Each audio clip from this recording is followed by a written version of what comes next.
Welcome to For Good Measure, an interview series celebrating diverse composers and other creative artists. I'm Nanette McGuinness, Artistic Executive Director of Ensemble for these times. In this week's episode, we continue our Capo Conversations, a mini-series where we'll be giving familiar segments a topical twist. Today we revisit Sakari Dixon Vanderveer's and Anthony R. Green's perspectives on music that they have written. Here's what Sakari Dixon Vanderveer had to say. I wrote the piece Type for three of my friends and colleagues from the University of Redlands, the Phase Ensemble.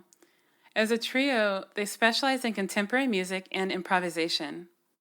Since I knew that they were absolutely eager to work with aleatoric scores, I took the opportunity to branch out of my own comfort zone by writing a text-based piece. Before then, most of my music had been in standard notation. Yet in the past several years, I have been exploring various degrees of aleatory in my writing.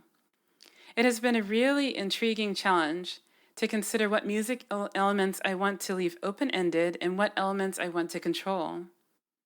This pursuit has definitely strengthened my writing process, even in more traditionally notated works.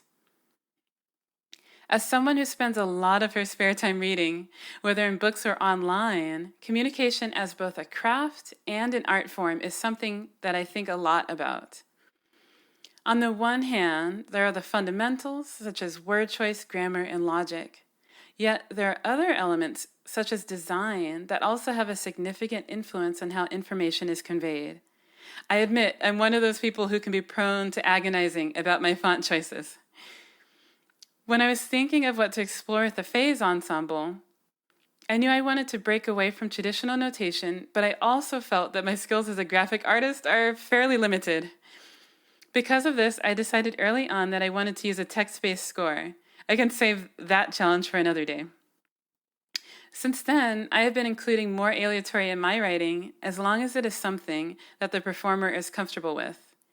Most recently, I was very fortunate to have the opportunity to write another improvisatory work, Latitude, for bass trombonist Maxine Trogler as part of the 2020 Composers Conference. We collaborated on that piece extensively. Since I learned that Maxine has a background in jazz improvisation, I took the opportunity to include plenty of improvisatory aspects. In fact, some of the trombone samples included in the fixed media are Maxine's improvisations based on sketches that I sent to her during the making of the piece. I had so much fun putting that together, and I definitely look forward to exploring more electronic and aleatoric techniques in the near future. Here's what Anthony R. Green had to say. On Top of a Frosted Hill is one of the most personal pieces that I composed.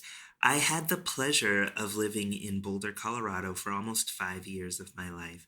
And I remember the first time that I climbed the foothills up to the Royal Arch, which is a path that starts in Boulder. I remember coming across this feeling of grandeur and just marveling at the beautiful sights and the smells and the quality of the air and all of the wonderful things that are associated with doing this hike. And oddly enough, I didn't compose On Top of a Frosted Hill when I was in Colorado. I composed it when I was in the Netherlands in a summer trip, because at that time I spent summers in the Netherlands and then returned to Colorado. Now, also at that time, I was in a cello-piano duo with my wonderful friend, Matthew Dordenay, and we, of course, were looking for repertoire, and of course, I wanted to compose a piece for him. I had been wanting to compose a piece for him for quite a while, so it was great to get the opportunity to do this. And I remember sitting at the piano, thinking about Boulder, and then all of a sudden, this icy, slow, cold, serene music just started to come out of me. And that turned into On Top of a Frosted Hill. In terms of a favorite instrumentation, I do have to say I am very much so a fan of the original cello piano instrumentation. That's how the piece was conceived, and that's still where my heart lies. But I have to say, for all of the people who have performed the piece, they have all done such a wonderful job with the piece and pour their hearts and souls and their top musicianship within this piece. So I'm really just happy when anybody plays it and gives it that special something from within themselves to make the piece come alive.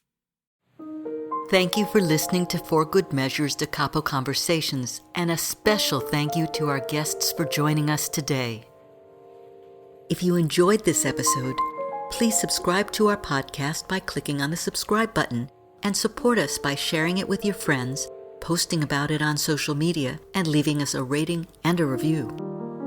To learn more about E4TT, our concert season online and in the Bay Area, or to make a tax-deductible donation, please visit us at www.e4tt.org. This podcast is made possible by grants from the California Arts Council, the San Francisco Arts Commission, Grants for the Arts, and generous donors like you. For Good Measure is produced by Nanette McGuinness and Ensemble for These Times and designed by Brennan Stokes, with special thanks to co-producer and audio engineer Stephanie M. Neumann. Remember to keep supporting equity in the arts and tune in next week for Good Measure.